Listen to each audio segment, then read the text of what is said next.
তো দেখি বেশি কেমন না বাকি নেমে গেল চুলটা।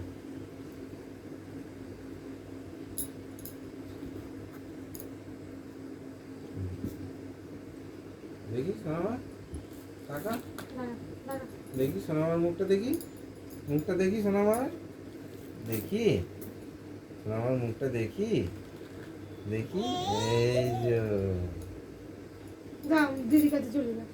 করবি এগুলো? না না না না না এই যে সেদিন এটা কালি হয়ে গেছে হাতে দেখি ডবল করে হবে না একটা করে ঢুকাতে হবে, একটা করে ঢুকিয়ে তারপরে আগে হতো তখন ছোট ছিল। এটা ভাল লাগে, এটা কি ভাল লাগছে ভুলে দাও। যা দিদির কাছে চলে যা।